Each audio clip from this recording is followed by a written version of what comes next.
ஸ்ரீ குருப்யோ நமஹ. அறிவோம். சுந்தர கணபதி துணை, சுக பிரம்ம மகரிஷி துணை. ஆன்மீக செல்வர்களே, கிரிக்கெட் நேயர்களே, சாம்பியன் டிரோபி 2025 பாகிஸ்தானில் சிறப்பான முறையில் நடைபெற இருக்கின்றது.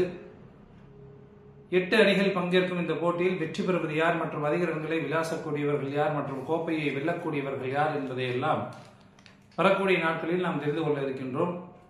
முதலாவது போட்டியாக பாகிஸ்தான் மற்றும் நியூசிலாந்து அணிகள் மோதும் முதலாவது ஒருநாள் கிரிக்கெட் போட்டி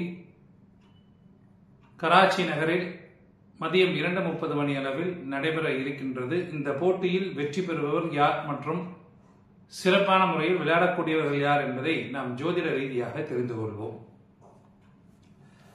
அதாவது டீம் கிரிக்பஸ்ல கொடுத்திருக்கக்கூடிய பிளேயர்களை கொண்டு இந்த கணிப்பாகப்பட்டது வெளியிடப்படுகின்றது. எனவே இதில் சொல்லக்கூடிய பிளேயர்கள் அல்லாமல் வேறு ஏதேனும் இடம்பெற்றார்கள் என்றால் டாஸ் போட்டதற்கு பிறகு டெலிகிராம் லிங்கில் அப்டேஷன் என்பது வழங்கப்படும். டெலிகிராம் லிங்க் என்பது டிஸ்கிரிப்ஷன் பாக்ஸில் இருக்கும். இணைந்து கொள்ளாதவர்கள் இணைந்து கொள்ளுங்கள்.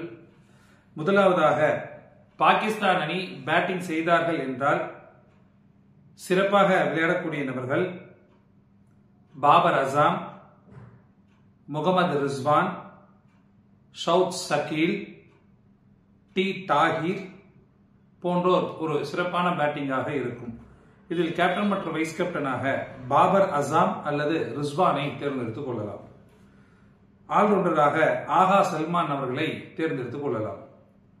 பாகிஸ்தான் அணி முதலாவது பந்து வீசினார்கள் என்றால் விக்கெட்டுகளை வீழ்த்தக்கூடிய நபர்கள் ஆகா சல்மான், ஷஹீன் அப்ரிடி மற்றும் ஹாரிஸ் ரஃப் போன்றோர் விக்கெட்டுகளை வீழ்த்தக்கூடிய அமைப்பு என்பது உண்டு.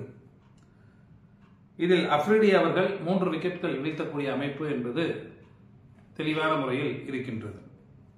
அடுத்தபடியாக பாகிஸ்தான் அணி இரண்டாவது பேட்டிங் செய்தார்கள் என்றால் சிறப்பாக விளையாடக்கூடிய நபர்கள் பாபர் அசாம், முகமது ரிஸ்வான்,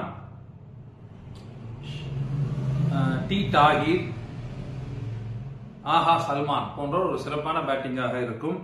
இதில் பாபர் அசாம் அல்லது டி தாஹிரை கேப்டன் மற்றும் வைஸ் கேப்டனாக தேர்ந்தெடுத்துக் கொள்ளலாம். பாகிஸ்தான் அணி இரண்டாவது பந்து வீசினார்கள் என்றால் விக்கெட்டுகளை வீழ்த்தக்கூடியவர்கள் ஆஹா சல்மான், அப்ரிடி மற்றும் ரஃப். ஸ்பின் பவுலரில் ஆபர் அகமது போன்றோர் இடம்பெற்றார் என்றால் விக்கெட்டுகளை வீழ்த்துவார்கள். அடுத்தபடியாக நியூசிலாந்து அணி முதலாவது பேட்டிங் செய்தார்கள் என்றால் சிறப்பாக விளையாடக்கூடியவர்கள் ரச்சின் ரவீந்திரா இடம்பெறுவாரா என்று தெரியவில்லை. எனவே டாஸ் போட்டதற்கு பிறகு அவருடைய நிலையை நாம் டெலிகிராம் லிங்கில் வழங்கப்படும். நியூசிலாந்து அணி முதலாவது பேட்டிங் செய்தார்கள் என்றால் சிறப்பாக விளையாடக்கூடிய நபர்கள் Will Young, Devon Conway, Kane Williamson, Glenn Phillips போன்றோர் ஒரு சிறப்பான ஆட்டமாக இருக்கும். இதில் கேப்டன் மற்றும் வைஸ் கேப்டனாக யங் அல்லது பிலிப்ஸை தேர்ந்தெடுத்துக் கொள்ளலாம்.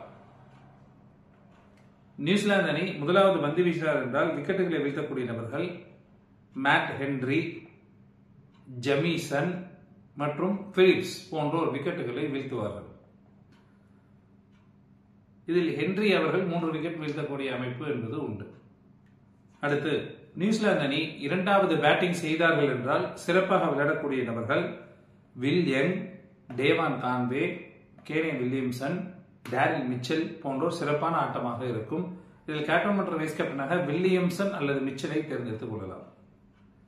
நியூசிலாந்து அணி ஆல்ரவுண்டராக கிளீன் பிலிப்ஸ் அவர்களை தேர்ந்தெடுத்துக் கொள்ளலாம். நியூசிலாந்து அணி இரண்டாவது பந்து வீசினார் என்றால் விக்கெட்டுகளை வீழ்த்தக்கூடிய நபர்கள் ஹென்றி, ஜெமிசன் மற்றும் சாட்னர் போன்றோர் விக்கெட்டுகளை வீழ்த்துவார்கள். நேயர்களே, இந்த போட்டி ஒரு அதிக ரன்கள் பெறக்கூடிய ஒரு போட்டியாக இருக்கும்.